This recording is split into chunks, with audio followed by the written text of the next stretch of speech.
પિતા પણ તમારી સાથે હંમેશા એ એક વખત તો એવું કે મારા કારણે છે. પિતા અને માતા એનો જ એક એવો પ્રેમ નિસ્વાર્થ હોય, બાકી તમામ પાત્ર જગતની અંદર સ્વાર્થથી જ તમારી પાસે આવે છે. સ્વાર્થ પૂરો થઈ જાય પછી કોણ તમે અને કોણ તાજે નભાગને પોતાના પિતાની ભક્તિ પ્રાપ્ત થઈ. નભાગે એના પિતાની એટલી બધી સેવા કરી કે સ્વયં ભગવાન મહાદેવ પ્રસન્ન થયા અને મહાદેવે સ્વભાવ અને નભાગને કીધું માગ તારે શું જોઈએ છે.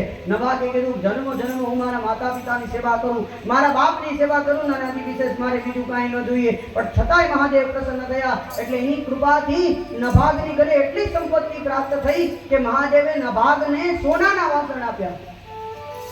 પોતાના પિતાને સોનાના વાસણમાં જમાડે. પોતાના ભાઈઓને ખબર પડી કે આટલી બધી સંપત્તિ પિતાના કારણે પ્રાપ્ત થઈ. આજે નભાગના ભાઈઓ પણ એની પાસે આવ્યા. નભાગના ભાઈઓએ કીધું કે તારા ઉપર ભગવાનની કેટલી બધી કૃપા કહેવાય કે મહાદેવ સ્વયં તારા પર પ્રસન્ન થયા.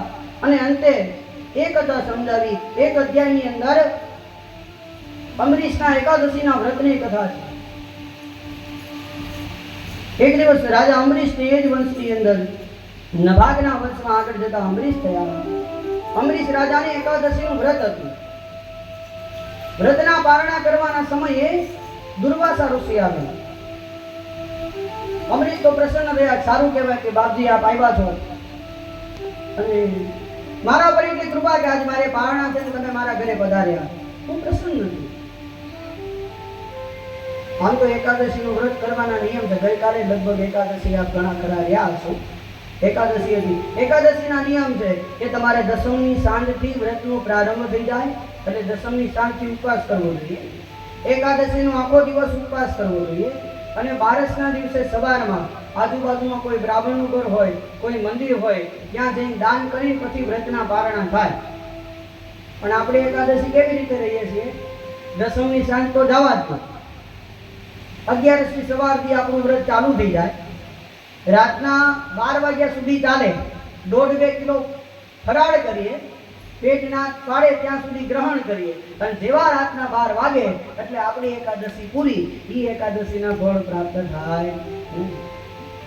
તમે અત્યારે જો ઘણા ખરા એકાદશી. એક ભાઈએ મને કીધું કે મહારાજ દર 15 દિવસે મારે એક સારામાં સારું વ્રત હોય. એટલે મેં કીધું તો સારું કહેવાય ભાઈ, તારે મહિનામાં એક આવા 2-3 વ્રત કરતો તો બહુ સારું કહેવાય. કે પૂછો તો ખરા શું? તમે કીધું કે એવું તો કેવું સારું વ્રત કરે છે કે દર મહિને મારે 2 વખત હું એકાદશી રહું. બહુ સારું. તે સારું હું એકાદશી રહું એટલા માટે કે મને ઈ બાને કાંઈ ઘરમાં સારું ખાવા પ્રાપ્ત થાય. ઘણા એકાદશી સારું ખાવા માટે રહેતા હોય. પણ મને નથી લાગતું કે અહીં ભક્તો કોઈ એવા હશે. બધા બહુ શ્રેષ્ઠ ભક્તો મને પ્રાપ્ત થયા છે અને બહુ સારી રીતે એકાદશીના વ્રત કરતા પણ હશે. અને કદાચ એકાદશી નહીં તો બીજા બધા વ્રત બહુ સારી રીતે કરતા હશે. કદાચ ન કરતા હોય તો હજી અહીંયા 4 દી કાઢવાના છે. કાંઈ કહેવાય નહીં. પણ બહુ સારા ભક્તો મને પ્રાપ્ત થયા છે. એક બેને એકાદશીનું વ્રત કર્યું. સાંજના સમયે એના પતિદેવ પાછા આવ્યા કે તું તો આજે એકાદશી રહીશો એટલે બહુ થાકી ગયો છું, તારે કઈ બનાવવું નથી, બહારથી ફરાળી પીઝા લેતો. તો કે ના આપણે બહારથી લેવા નથી જવું. કેમ? આમ તો જો કે મને ભૂખ તો ઘણી લાગી છે. સવારમાં પોરમાં ઉઠી ભૂખ લાગી હતી એટલે દૂધનો વાટકો પીધો. વળી થોડી વાર થઈ, કલાક 2 કલાક થઈ, પાછી થોડી ભૂખ લાગી એટલે પેંડા ગઈકાલે તમે લાવ્યા હતા ને એકાદશી માટે તો 250 ગ્રામ જેટલા પેંડા હતા. 250 ગ્રામ પેંડા ખાધા. વળી બપોરના 12 વાગે પાછું પેટ છે ને કામ કરી તો ભૂખ તો લાગે એટલે ડઝને કેળા પડ્યા હતા. કેળા ખાધા. વળી 2 કલાક જેવું પાછું થોડીક ઊંઘ કરીને ઊભી થઈ તો વળી પાછું પેટ થોડું ખાલી થયું એટલે ઓલી 500 ગ્રામ જેટલી વેફર કાલની પડી હતી એ ખાધી. વળી હાંજ પડી 2 કલાક 3 કલાક જેવું તો ઓલા 250 ગ્રામ સફરજન ગઈ કાલે તમે નહોતા લાવ્યા રસ્તામાંથી, એ સફરજન પડ્યા હતા. 3 સફરજન ઈ ખાધા.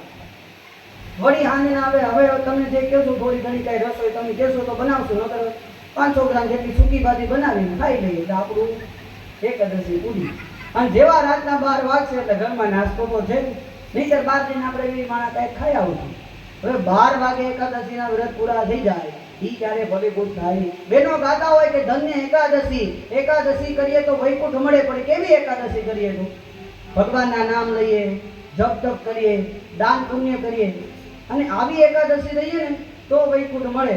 બાકી ફરાળી પીઝા ફરાળી પાતરા ખાઈએ ને પેટ બગડે તો વૈકુંઠ ન મળે, હોસ્પિટલના ખાટલા પ્રાપ્ત થાય, બીમાર થાય.